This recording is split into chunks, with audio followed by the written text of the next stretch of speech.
मी ह्या तुमच्या ग्रामदैवतासमोर आहे, मी खोटं बोलणार नाही. मी स्वाभिमानी पैलवान आहे आणि मी स्वाभिमान घाण ठेवणार नाही, हे माझ्या वस्तांनीही सांगितले. तर रामदास चौरेंनी काम काय केले की मला फक्त तिथे दावणीला नेऊन डांबायचं काम केलं. पुन्हा बोलले गेले की पैलवान त्या भागात आमच्या नेत्याला थोडा विरोध आहे, हायवेच्या पलीकड त्या भागात तुम्हाला मानणारा वर्ग भरपूर आहे, तिथून काय अनगरकडे काय कोण प्रवेश करते का बघा. अहो खोटं बोलत नाही, ह्या सिद्धेश्वराच्या नगरीत आहे मी. अहो ज्या माणसाने 15-20 वर्ष ज्या अनगरचा उंबरा बघितला नव्हता, त्या माणसाला सुद्धा मी कुठेतरी त्या रामदासच्या सांगण्यावरून तिथे घेऊन गेलो. उमेदवार म्हणून 100% बरोबर होतो.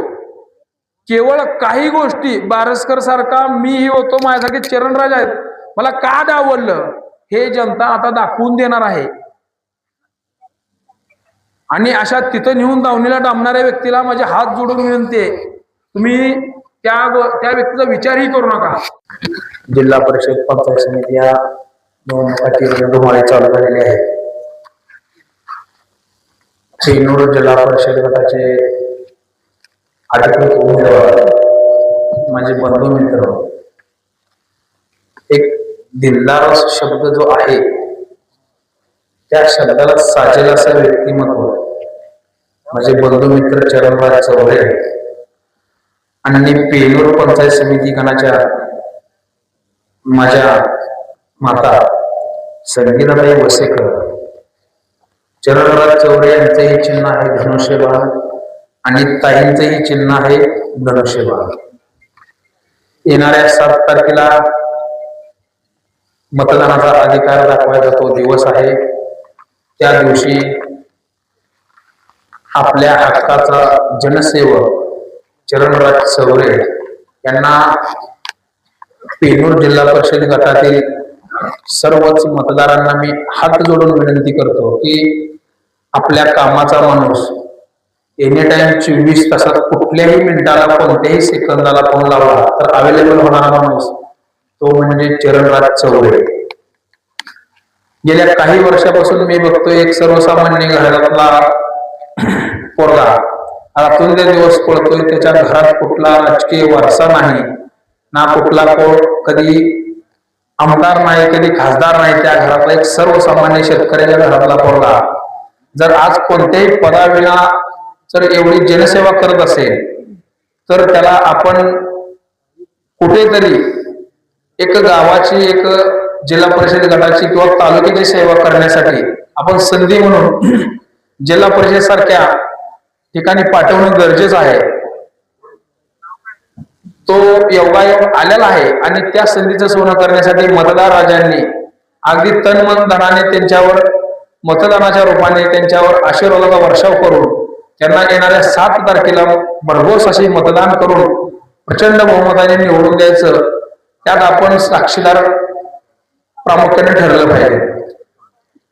आता मोहोळ तालुक्याची जर राजकीय घडामोड पाहायची झाली पाठीमागची चालूची, तर जे पाठीमागं होत आलंय तेच पुढे होत आहे. याला कुठेतरी आळा घालण्यासाठी एक होतकरू पोरगा पुढे येत आहे, त्याच्या पाठीमागं आपण उभारणं गरजेचं आहे. जे माझ्या बाबतीत घडलं ते तुमच्या बाबतीत घडू नये. ह्या रामदास चौरेंनी मी जेव्हा पैलवानकीत होतो तेव्हा कुठेतरी मला एक समाजसेवेचं वेळ लागलं. त्या समाजसेवेत कुठेतरी माझं नाव तालुक्याच्या पटलावर यायला लागलं की ह्या रामदास चौरेंनी मला कुठेतरी राजकारणाच्या बोलण्यातून अनगरची दिशा दाखवण्याचा प्रयत्न केला. त्यांचं म्हणणं असं झालं की मोहोळ तालुक्यात भरपूर पैलवान आहेत आणि आम्ही तुम्हाला मागील त्या गावात तालीम देतो, मागील त्या गावात जिम देतो, मागील त्या गावात मॅट देतो. तर त्याचा पैलवान ग्रुपचा तुम्ही अध्यक्ष आहे, तर तुम्ही जर अनगरला माझं ऐकून आले तर 100% आम्ही तुमच्या पैलवानकीसाठी किंवा खेळाडूंसाठी जे हवं ते करू. कारण का आता चालूचे आमदार यशवंत माने आहेत.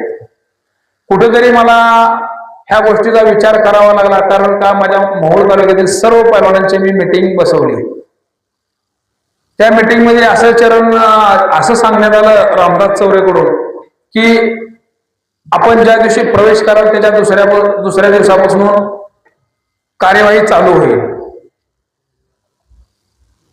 तो दिवस उगवला, माझा प्रवेश झाला. त्याच्यानंतर महिन्यावर महिने, दिवसावर दिवस, वर्ष गेले, कुठलीही काही त्याच्यात कारवाई नाही, काही नाही. ज्या दिवशी मला त्या दावणीला नेऊन बांधलं त्या दिवशी मला समजलं की आपण कुठेतरी चुकीच्या ठिकाणी आलेलो आहे. पण कुठेतरी एक पैलवानांची आमची पुन्हा एकदा मीटिंग झाली. त्यात असं बोललं गेलं की बाबा कुठेतरी थोडा वेट अँड वॉच केला पाहिजे. आज नाही उद्या, उद्या होईल, परवा होईल, महिन्यानं होईल, 6 महिन्यानं होईल. तो महिना गेला, वर्ष गेलं, अगदी कालची 21 तारीख ही होऊन गेली, पण अजून कुठली कारवाई नाही, कुठली तालीम देण्यात आली नाही, कुठले मॅच देण्यात आले नाही, कुठलं काही, म्हणजे पैलवानासाठी शून्य. जे रमेश कदम साहेबांनी जे काय मंजूर करून क्रीडा संकुलन अगदी तेही नाही. त्याच्यासाठी माझे गुरु बारसकर साहेबांनी एक पैलवान होता म्हणून एक कुठेतरी मन मोठं केलं. माझ्या नजीक पिंपरीच्या हद्दीतील त्यांच्या 14 एकर जागेतील 5 एकर जागा देण्यात खूप मन मोठं केलं. बारसकर साहेब बरोबर आहे. मी ह्या तुमच्या ग्रामदैवतासमोर आहे, मी खोटं बोलणार नाही. मी स्वाभिमानी पैलवान आहे आणि मी स्वाभिमान घाण ठेवणार नाही, हे माझ्या वस्तांनीही सांगितले. तर रामदास चौरेंनी काम काय केले की मला फक्त तिथे दावणीला नेऊन डांबायचं काम केलं. पुन्हा बोललं गेलं की पैलवान त्या भागात आमच्या नेत्याला थोडा विरोध आहे, हायवेच्या पलीकडच्या भागात तुम्हाला मानणारा वर्ग भरपूर आहे, तिथून काय अनगरकडे काय कोण प्रवेश करतंय का बघा. अहो खोटं बोलत नाही, ह्या सिद्धेश्वराच्या नगरीत आहे मी. अहो ज्या माणसानी 15-15, 20-20 वर्षाच्या अनगरचा उंबरा बघितला नव्हता, त्या माणसाला सुद्धा मी कुठेतरी त्या रामदासच्या सांगण्यावरून तिथे घेऊन गेलो, पण तिथेही काही झालेलं नाही.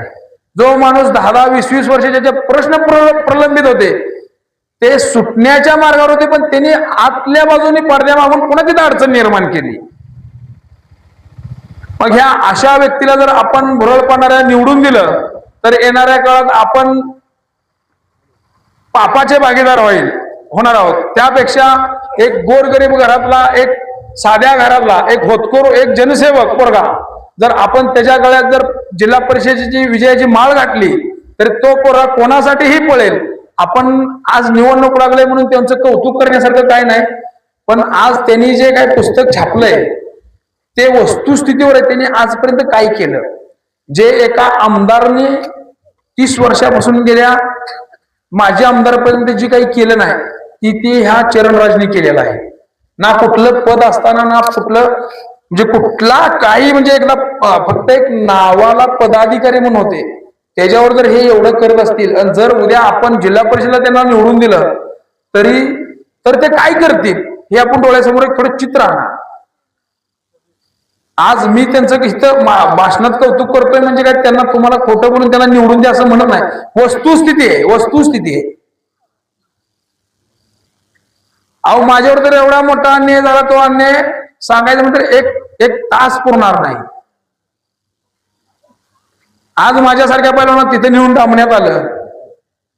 आज मी एक जनतेतला तुम्ही ग्राउंड रिपोर्ट बघा, जनतेचा सर्वे बघा, तुम्ही ह्या गोष्टीचा जर विचार केला तर मी उमेदवार म्हणून 100% बरोबर होतो. केवळ काही गोष्टी बारसकर सारखा मीही होतो, माझ्यासाठी चरणराज आहेत, मला का डावललं हे जनता आता दाखवून देणार आहे. आणि अशा तिथं नेऊन दावणीला डांबणाऱ्या व्यक्तीला माझे हात जोडून विनंती आहे, तुम्ही त्या व्यक्तीचा विचारही करू नका. जो सर्वसामान्य आहे घरातला, जो सर्वसामान्यासाठी झटतोय, जो सर्वसामान्यासाठी कुठल्याही टायमाला अवेलेबल होतोय, अशा व्यक्तीलाच आपण निवडून द्यायचं आहे.